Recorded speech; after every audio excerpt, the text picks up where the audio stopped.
Hallo meine Freunde, hola Madridistas, das Wochenende steht vor der Tür und es wird kein gewöhnliches Wochenende, es wird das wichtigste Wochenende bisher in dieser Saison, das Clasico-Wochenende. Am Sonntag um 3:15, kleiner, trifft Real Madrid im Santiago Bernabéu auf den FC Barcelona. Und heute im Video unterhalten wir uns natürlich über die Protagonisten dieses Spiels. Wir schauen uns die Verletztenliste an. Da gibt es brandneue Informationen. Heute Morgen noch von Fabrizio Romano. Dann unterhalten wir uns über einen Protagonisten, der für viele Madridistas die größte Hoffnung ist.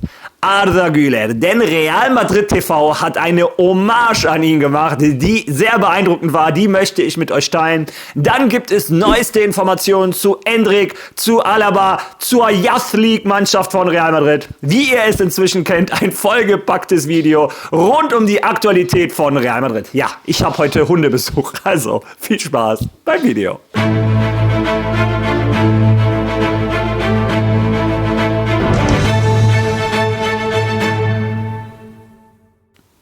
Ja, fangen wir, wie ihr es auf diesem Kanal kennt, mit der Jugendarbeit von Real Madrid an. Und zwar, ihr kennt es, in den Champions League Wochen gibt es vor den Spieltagen mittags auch die Youth League Spiele. Das galt auch an diesem Wochenende für die A-Jugend von Real Madrid. Die hat genau wie die Senioren gegen Juventus Turin gespielt und die haben auch 1:0 gewonnen.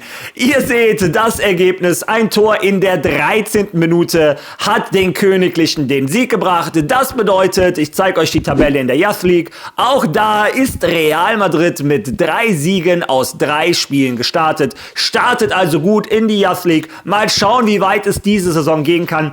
Ich bin ganz ehrlich, ich sehe in der A-Jugend von Madrid nicht so viel Qualität wie vielleicht in den letzten Jahren. Aber manchmal ist Qualität nicht alles. Die Jungs haben 3 Siege, 3 Spiele. Ich werde mich nicht beschweren. Ja, und bevor ich jetzt zum nächsten Thema komme, noch ein kleines Anliegen in eigener Sache. Ja, ihr wisst, mein erster und einziger Werbepartner, den ich bisher jemals hatte, ist eine Firma, hinter der ich aber auch tatsächlich stehen kann. Ein Produkt, was ich täglich benutze, und zwar Holy. Wenn du auf der Suche bist nach einem Getränk ohne Zucker, ohne künstliche Zusatzstoffe, aber trotzdem voller Geschmack, bist du richtig bei Holy. Und da ist es egal, ob du einen Energy Drink suchst, einen Eistee, Hydration oder vielleicht auch Shakes. Und warum erzähle ich euch das heute? Denn heute startet die neue Halloween-Aktion von Holy. Unter anderem mit dem neuen Tangerine Tarantula und einem Thermo und einem normalen Shaker. Also das Ganze startet heute. Schaut bei Holy rein, holt euch das Halloween-Special. Die haben auch einen Adventskalender, die haben 1000 verschiedene Geschmacksrichtungen. Und wenn du dabei auch noch sparen möchtest und diesen Kanal unterstützen, nutze den Code ALAMADRID5. Wenn du Neukunde bist, kriegst du 5 € Rabatt auf deine erste Bestellung. Oder den Code ALAMADRID, dann kriegst du 10% auf jede Bestellung. Ja, selbst auf die Bestellungen, die schon reduziert sind. Nutzt das also aus. Vielen Dank im Voraus dafür. Und jetzt geht's weiter mit dem Video. Ja, und jetzt kommen wir zu den Erwachsenen und fangen da mit den ersten guten Nachrichten an. Fabrizio Romano hat heute getweetet: Trent Alexander-Arnold, Dani Carvajal, Dean Housen und auch Dani Ceballos sind für El Clasico zurück. Xabi Alonso wird entscheiden, wie er sie einsetzt. Also alle Verletzten, bis auf Antonio Rüdiger, sollen wieder zurück sein. Das würde bedeuten, die können heute wieder am Mannschaftstraining teilnehmen. Denn gestern war trainingsfrei. Dafür hagelte es in Spanien einige Kritik, aber ich finde, Xabi Alonso sollte schon wissen, wie es der Fitnesszustand seiner Jungs ist. Wenn er der Meinung ist, gestern war ein Tag frei das Richtige, dann vertraue ich da unserem Trainer. Aber die Jungs müssen am Sonntag jetzt auch abliefern. Ja, und ein Spieler, der am Sonntag sehr gerne abliefern würde, aber es sehr wahrscheinlich nicht darf, ist Endrick. Der Spieler, der uns allen leid tut. Dieses junge brasilianische Supertalent, das in Brasilien Rekorde gebrochen hatte von einem gewissen Pelé oder einem Ronaldo Nazario, der mit 18 oder mit 17 schon Stürmer der A-Nationalmannschaft von Brasilien war und Spiele gegen England in Wembley für Brasilien entschieden hat oder im Santiago Bernabéu gegen Spanien getroffen hat. Also Ein Fußballer, dem die Welt zu Füßen liegt, doch unter Xabi Alonso bekommt er keine Minuten. Vor 2 Tagen hat Fabrizio Romano auch ein Video dazu gemacht, in dem er klargestellt hat, ein Endrick ist inzwischen gewillt, sich ausleihen zu lassen. Und zwar im Hinblick auf die WM Ende dieser Saison möchte er Minuten sammeln, möchte er Argumente sammeln, damit ein Carlo Ancelotti, der nicht sein größter Fan ist, ihn trotzdem zur WM nominiert. Eine WM ist das Highlight eines jeden Fußballers in seiner Karriere. Natürlich möchte Endrick diese WM mit Brasilien spielen. Ja, damit er die WM spielen kann, wie gesagt, Fabrizio Romano hat es auf seinem YouTube-Kanal veröffentlicht. Ich zeige euch das nicht, weil ich euch jetzt was anderes zeige, was noch aktueller ist. Da kommen wir jetzt zu. Ihr müsst mir da vertrauen. Aber Fabrizio Romano hat klargestellt, Endrick ist inzwischen gewillt zu gehen. Ja, und El Chiringuito hat uns gestern Nacht auf einen noch exklusiveren, noch neueren Stand gebracht. Hören wir uns mal die Informationen von denen an. Die neuesten Nachrichten. José Pedro Hendry, was ist los? Genau, Josep. Wir haben diese Woche berichtet, dass der Fußballspieler beschlossen hat, im Januar ausgeliehen zu werden, weil er bisher unter Xabi Alonso keine Chancen bekommen hat. Nun gut, heute gab es ein Treffen zwischen seinem Umfeld, seinen Beratern und Real Madrid sowie dem Verein. Das Treffen fand mit José Ángel Sánchez statt und es war nicht in Valdebebas, sondern an einem anderen Ort in der Stadt, im Zentrum von der Hauptstadt hier in Madrid. Und sie haben sich geeinigt, Josep, sowohl seitens des Vereins als auch seitens des Spielers. Sie haben beschlossen, dass die beste Option ist, dass Hendrick im Januar ausgeliehen wird. Und zwar zu einem Verein, den beide Parteien noch gemeinsam bestimmen müssen. Was ist die beste Option? Der Spieler möchte nicht an einen spanischen Verein ausgeliehen werden. Er will das Land verlassen, wie wir letzte Woche berichtet haben. Er möchte zu einem Verein wechseln, der an europäischen Wettbewerben teilnimmt. Mir wurde gesagt, dass es eher ein Verein sein könnte, der in der Europa-Liga spielt, der Chancen hat, dieses Turnier zu gewinnen und der in seiner Liga ein starker Club ist. Also sind sich jetzt beide Parteien einig, sie gehen in die gleiche Richtung. Es dauert also nicht mehr lange, 2 Monate, 3 Monate, bis Hendrick Real Madrid verlässt. Zumindest bis Juni ausgeliehen wird, mit dem Ziel, auf der Liste Brasiliens für die WM 2026 zu stehen. Aber die Neuigkeit ist, dass es heute ein Treffen von José Ángel Sánchez gegeben hat. Mit den Leuten, die Hendrick vertreten. Heute Mittag, genau heute. Heute Mittag. Es war nicht in Valdebebas.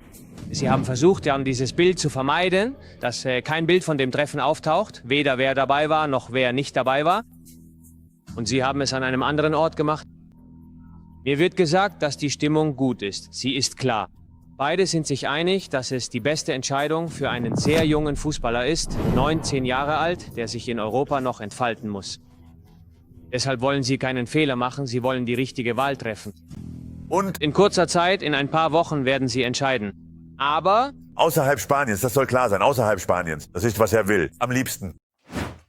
Ja, ihr habt es gehört. Brandneue Informationen. Gestern Mittag ein Treffen zwischen José Ángel Sánchez und den Vertretern von Endrick. Und das Ganze mit absoluter guter Stimmung. Alle sind sich einig, das Beste für einen 19-Jährigen ist es nun mal Minuten zu sammeln. Madrid hat es ihm schon nahegelegt. Er erkennt auch, das Beste für mich, für meine Karriere, für meine Chancen für die WM ist, mich ausleihen zu lassen. Und Real Madrid hat auch klar gemacht, wir glauben aber an dich, es soll keinerlei Kaufoptionen geben etc. Und Endrick möchte selber aber unbedingt nicht in Spanien spielen. Ich glaube, vielleicht ist das so eine Geste, dass er nicht gegen Real Madrid spielen will. Vielleicht möchte ich es mir auch nur schönreden und es gibt andere Gründe, aber ein anderer fällt mir persönlich nicht ein. Er lebt in Spanien, seine Familie ist in Spanien, also gutes Wetter etc. Eine Liga, die er kennt. Warum sollte er wechseln wollen? Naja, wie dem auch sei, ihr habt gehört, am liebsten wäre ihm eine Mannschaft in der Europa League, die Chancen hat, die Europa League zu gewinnen und gleichzeitig in ihrer Liga auch Chancen hat. Ja, und ganz ehrlich, das erscheint mir persönlich etwas schwer. Ich habe mir mal einen Spaß gemacht, die Euroleague-Tabelle, die könnt ihr euch anschauen. Und wenn ich mir da die Mannschaften anschaue, die in der Tabelle oben sind und die auch in ihrer Liga Chancen haben, Meister zu werden, falle ich irgendwie schon bis auf den 15. Platz. Also Porto, die sehe ich in Portugal natürlich mit Chancen, die portugiesische Liga zu gewinnen. Ansonsten Ja, Lyon glaube ich nicht. Paris Saint-Germain ist zu stark. Freiburg hat in der Bundesliga keine Chance. Glaube ich auch nicht, dass sie die Europa League gewinnen. Also, wenn ich mir das so angucke, Stuttgart hat vielleicht eine Chance, die Europa League zu gewinnen, aber ich glaube nicht, dass sie in der Bundesliga was reißen werden. Das Gleiche gilt für Rom.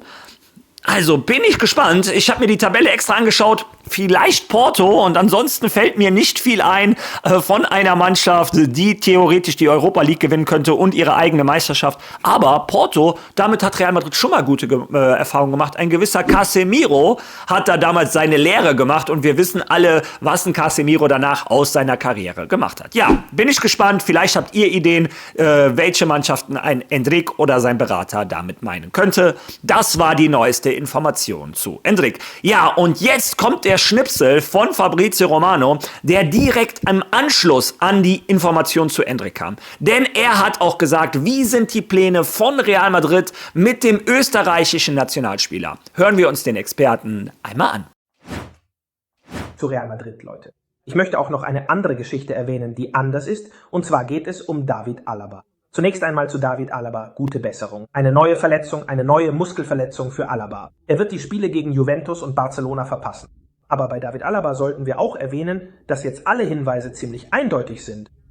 Es wird erwartet, dass David Alaba Real Madrid im Sommer 2026 als ablösefreier Spieler verlässt.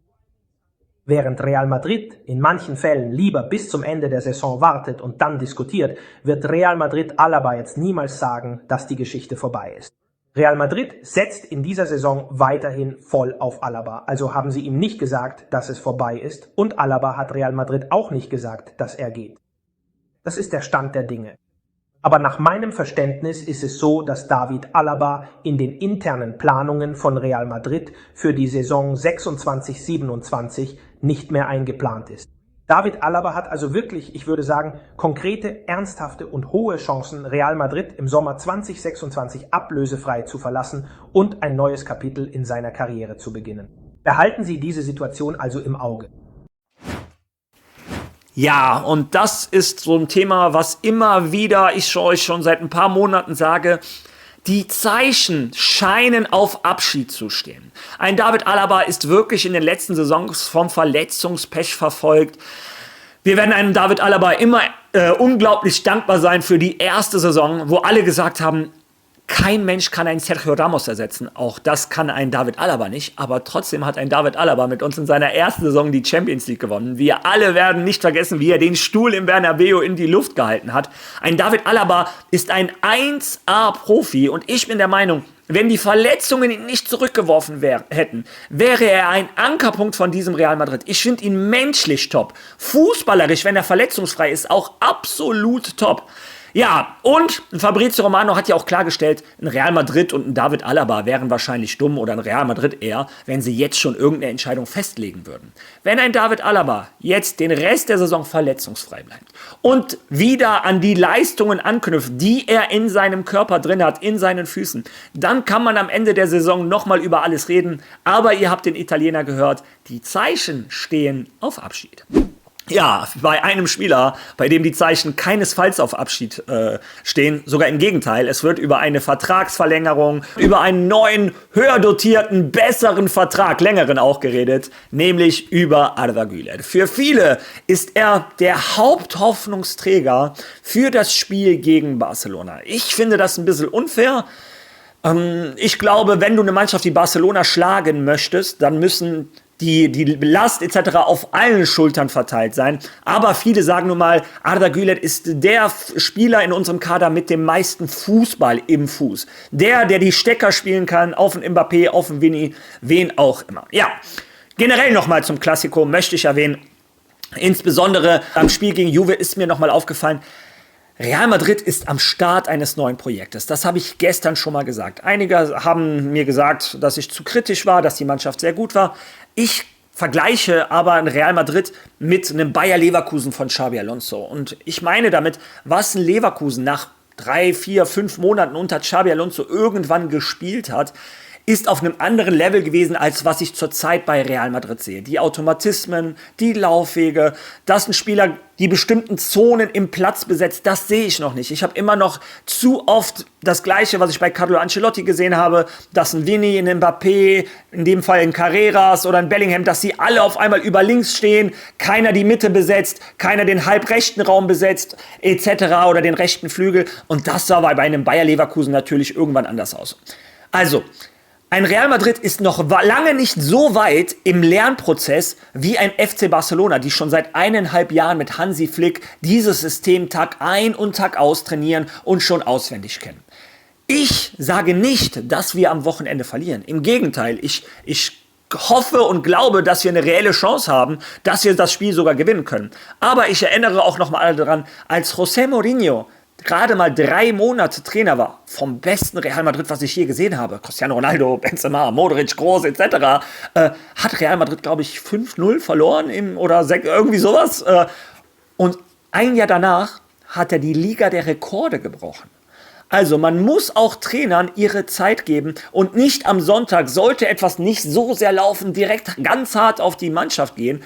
Auch nicht auf die jungen Spieler. Also auch da möchte ich Arda Güler ein bisschen die Last von den Schultern nehmen. Jeder in dieser Mannschaft sollte die gleiche Verantwortung tragen. Ja, wie dem auch sei, warum rede ich so lange um den heißen Brei? Real Madrid ist von der Entwicklung des jungen Türken begeistert. Abgesehen davon, dass schon ein neuer Vertrag in den Startlöchern steht und ein Xabi Alonso in der Pressekonferenz auch klargemacht hat, wie essentiell Arda Güler ist, wie wichtig er ist.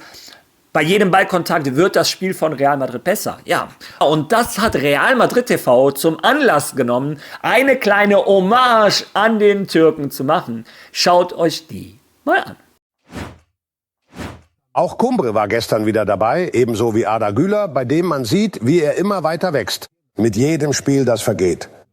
Außerdem sieht man, dass er immer präsenter im Spiel ist, mehr Verantwortung übernimmt und dabei stets, das muss man sagen, seine unendliche Qualität zeigt. Gestern erhielt er die Auszeichnung als bester Spieler des Spiels. Der Mittelfeldspieler war ein Schlüsselspieler beim Sieg.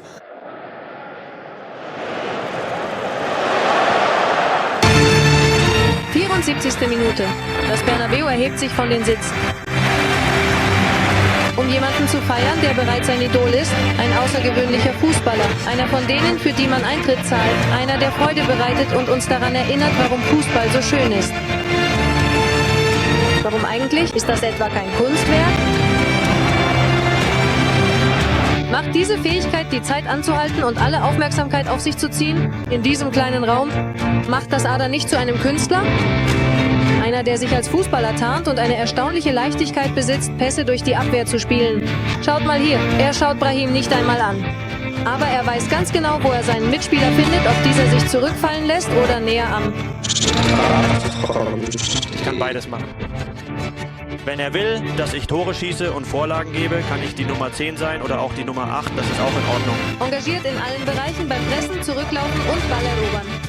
Bis zu 10 Balleroberungen schaffte er im Spiel, der jüngste, der diese Zahl in der Champions League für Real Madrid seit über 10 Jahren erreicht hat.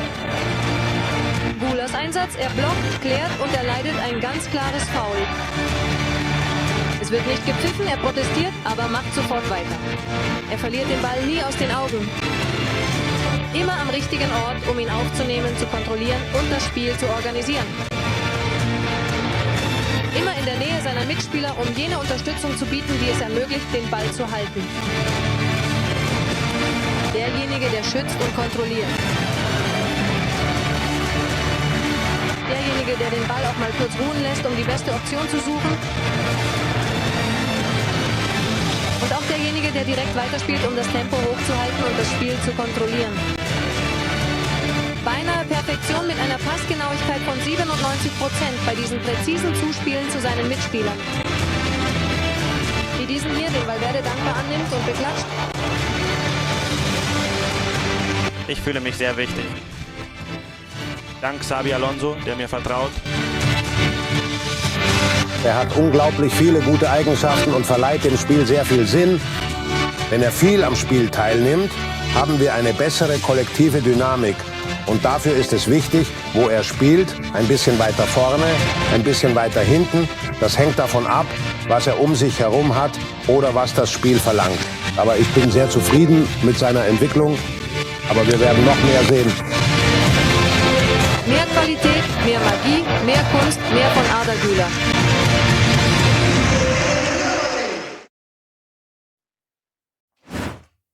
Ja, also ich kam aus dem Lächeln nicht raus. Es tut mir leid, das Übersetzungsprogramm hat natürlich nicht die gleiche Dramatik und manchmal ist die Musik zu laut etc. Ich kenne es, daran kann man leider nichts machen.